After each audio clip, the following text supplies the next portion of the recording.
Love Journey, where we share our stories about how we overcame past trauma and where we are now. Welcome to the Queens Talk, Queens.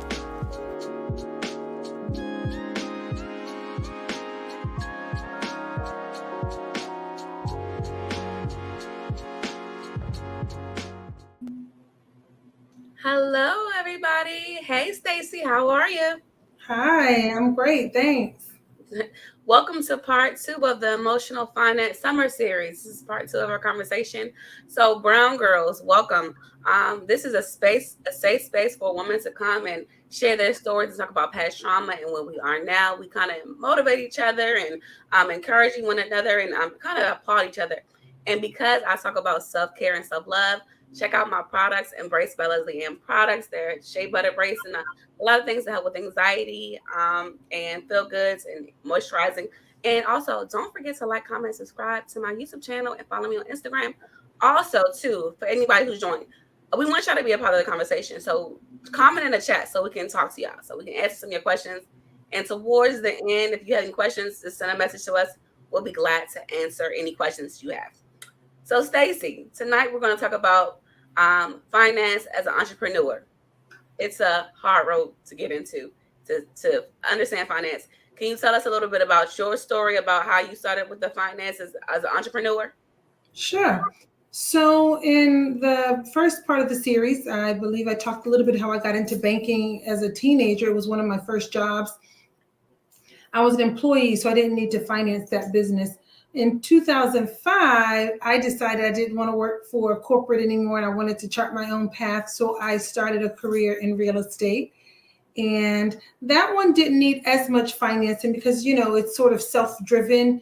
You don't need a space, you don't need staff, you do need some resources.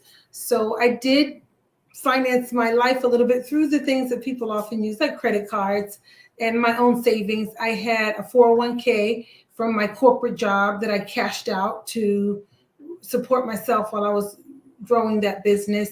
And as I said, I had 2 really large credit limits on some credit cards, and I ran those up pretty heavily. And then my own personal income.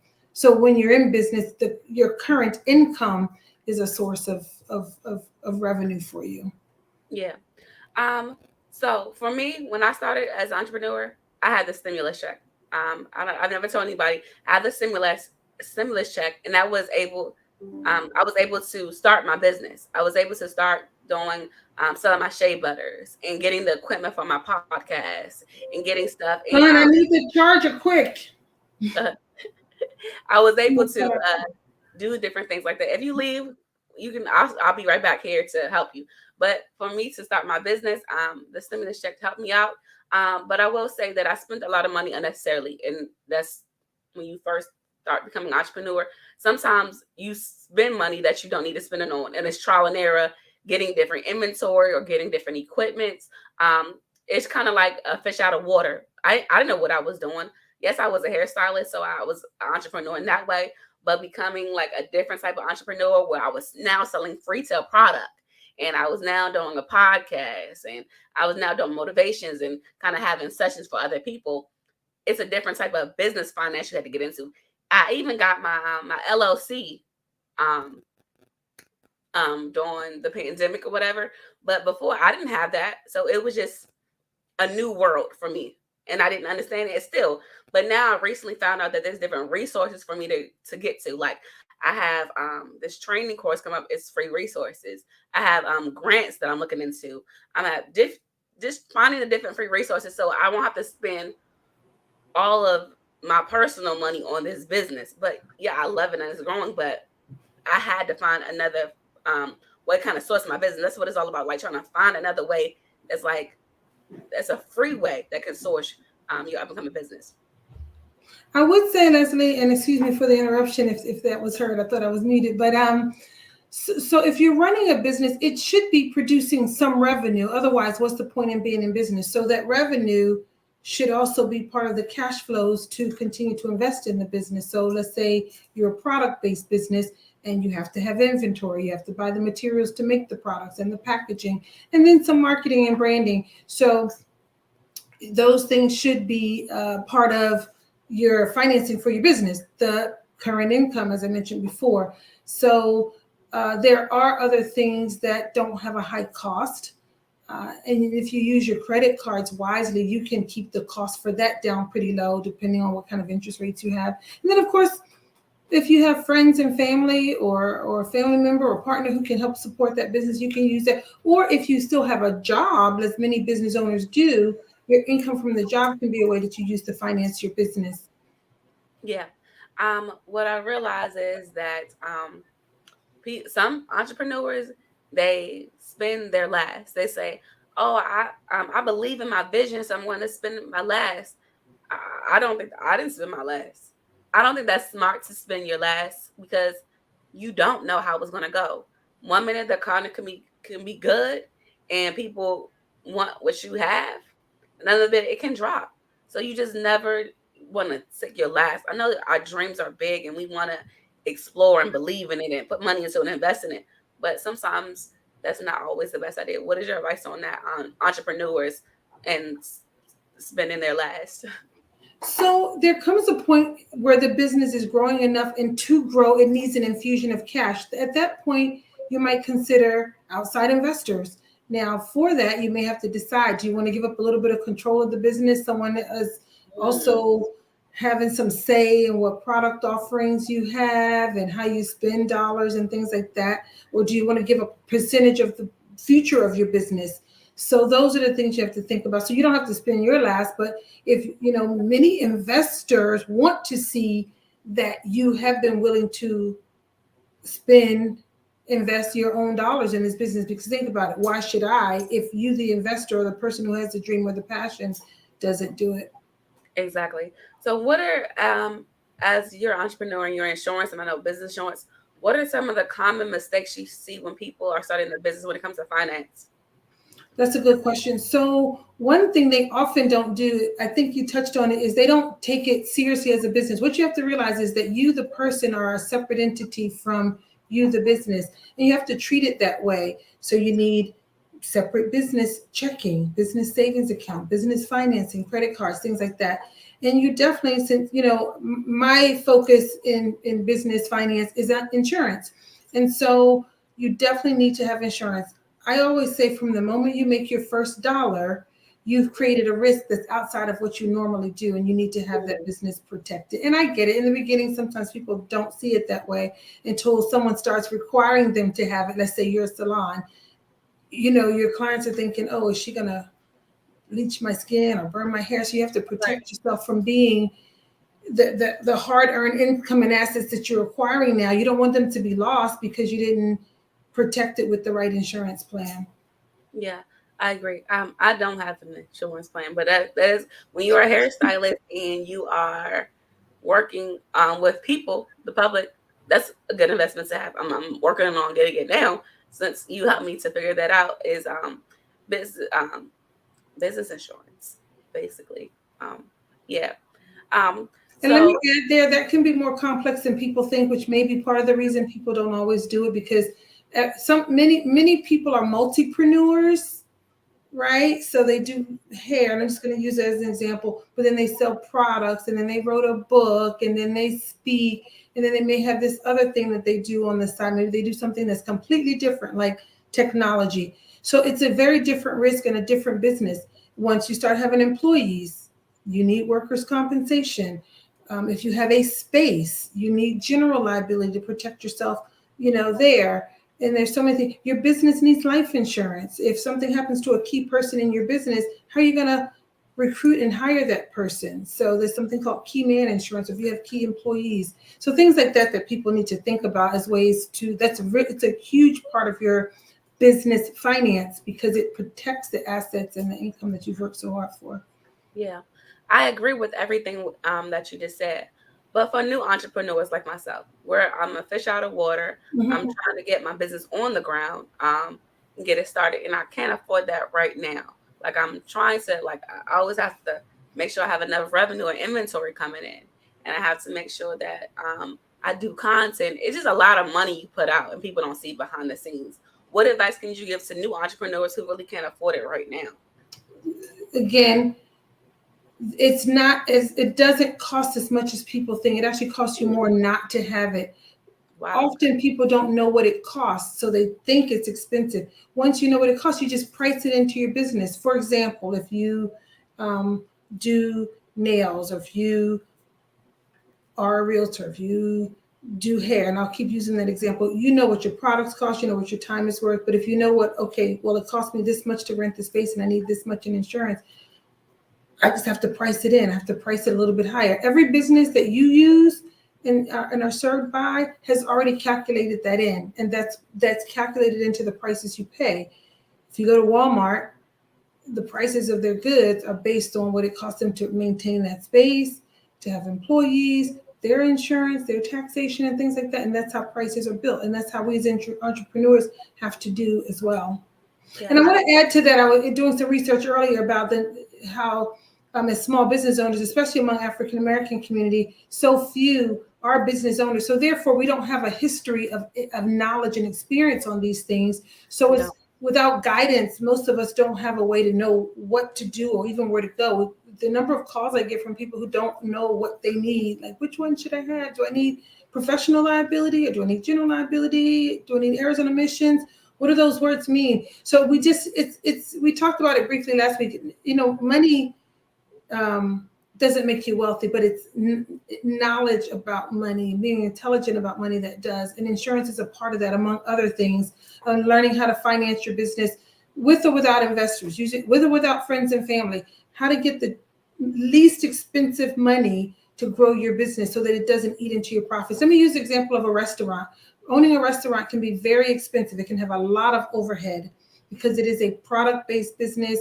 Flows can be uncertain and uneven. However, there are ways to finance that without it being super duper expensive. It's for another class, but that's just sort of example of when you need information in order to make good decisions. Yeah, I agree. Um, I was gonna say too, to kind of piggyback off what you were saying, is that when as entrepreneurs we have highs and lows when it comes to our business. Some months are really great, some months are really low. But when we are like, I think one of our questions we had today was, how was your mood when you have money? Like we feel good, we feel great when we make money and our business has profited. But once we make the money on that good day or that good month that we had, what do we do with the money afterwards? Do we spend it recklessly? Do we reinvest in our business? Do we get insurance for our business? Do we get the things that our business needs for it to grow and to be established, to be protected, and everything?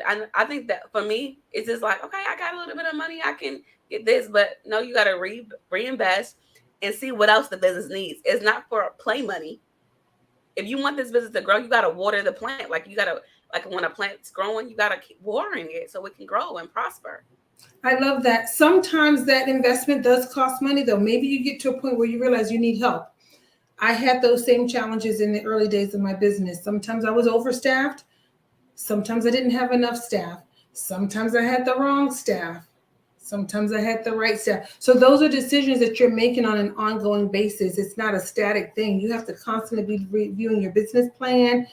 There's plenty of business coaches that follow you and that are on your channel that can coach you as a business entrepreneur through making those decisions. You need a good team. You need a CPA. You need an attorney. You need an insurance agent.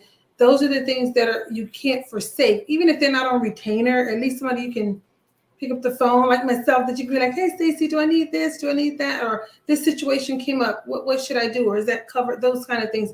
You need to have the right team in place to make sure your business succeeds. I agree. I want to tell you guys, me and Stacy had the podcast last month, and I've made so many changes in my life due to Stacy because I can just pick up the phone and call Stacy, hey, what's going on? And she's like, we'll make more money.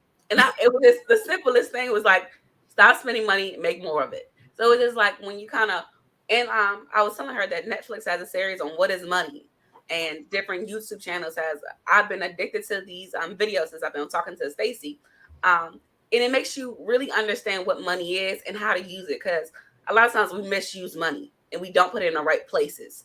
Do you have anything to say about that? But again, Leslie, that comes from knowledge. How would you know without someone to teach you? So Exactly. I'm going to tie it to the previous question. So say you're having a great month in your business. You may need to understand what your flows are and annualize that and go, okay, on the months where I've had like a pop, like there's seasonal differences in some businesses, right? If you're a flower shop, you have peak seasons, right? Mother's Day and Father's Day and holidays, right? So you need to plan for the low months when you don't have that. You can't, so you have to annualize your spending as well. And so it's like those videos and those information snippets that you've been watching, they're teaching us about money, but then we have to extract from those videos the piece that applies to us, to me, Stacy, me, Leslie, my business type, things like that, and then figure out how we can make this work for us. Yeah, I agree. And to talk about the mental health part of finances as an entrepreneur, I know sometimes we want to give up on our business. We want to say, throw in the, well, sometimes I do. I want to throw in the towel. Like, I didn't hit my numbers this month. Oh, I didn't do good. Is this the right thing? We kind of second doubt ourselves. But I want to tell everybody that it's trial and error. And we're going to have those good months where we're doing financially well, and those months when it's kind of like a desert. But you can't let it really stress you out. You kind of really have to have a balanced viewpoint of how the business works and how financial things work. And I do would suggest is to work with a financial advisor, somebody who knows finances, so somebody can teach you that. So if you have any questions, please reach out to Stacy. And if you're going through something mentally, you can reach out to me. I'm taking my classes on courses on wellness and health and wellness courses now to change our mindset when we view money, because money can make you sad or it can make you happy. It can go either way, you know. You And we have just, anything to say yes, before? I just want to add, thank you for saying that, is that there's, the saying, go big or go home. I should have went home about Oh, wow. 8 years ago. I should have gone home. I went big, but I should have gone home. But I didn't. I stayed the course and I stuck with, because as you said earlier, sometimes you have this big ambition and this passion. And I'm so grateful that I stuck with it. And now the business is thriving and I'm able to continue to empower and impact other people. That's not to say that there aren't times when you should move on to something else. It's not a failure. It just means you tried something and it didn't work out and you went on. So you, like you said, Leslie, you have to sit down with the right professionals and analyze what's right for you and what's working for you. Does it feed your mental health, or does it stress you? It might not be the right business. It might be the right business, wrong time. So those things you just have to analyze and just decide in those moments whether you should go forward. And for me, I'm grateful that I did go forward. There definitely were times when the numbers didn't support what I was doing, but I had to then just re-strategize and keep going forward. Yeah. And I also want to say this before we end, is that there's a lot of free resources out there. You just got to use your free resources. You got to talk to somebody, like Stacy said. If you know a friend that's in finances, talk to that person. Go on YouTube, watch a video. Go on Netflix, even has these financial videos that I've been watching like crazy. It's not easy. It's going to be full of trial and error. But if you want to do it, you got to keep watering that plant so it can grow. So that's all I have to say. Where can people reach out to you and find you? Thank you. So my website is stacytuckerinsurance.com. That'll take you to my main page where you can reach out and get quotes. You can get information. It's very general though. So if you want specific information and assistance, you can call me directly on my cell phone. We can put that in the comments, but you can reach me at Stacy Insures Me on every platform: LinkedIn, Twitter, Twitter, Instagram, and Facebook. I'm at Stacy Insures Me. Okay. And thank you for all the people in the backstage who joined. If anybody wants to comment real quick in the chat, let me know. Just go ahead and come over there. Or if you want to comment up the video, that's fine too. You can follow me at Brown Girls Embrace underscore LLC on YouTube and Instagram. If you have any questions about self-love and self-confidence, money can make you or break you. I will say that that's just crazy how it works out. But don't let it just try to understand it and get a better knowledge of how you should spend it, because it will drive you crazy if you're always in the hole. I think I got one question over here. It says, I hear she has a great team. Great word from Stacy. So that's from Tony and Zara. Yeah. So thank you so much, everybody, for joining. I appreciate you. Don't forget to like, comment, subscribe, comment in the chat below if you have any questions. All right, I will talk to you later. Thanks, Leslie. We'll talk. Bye.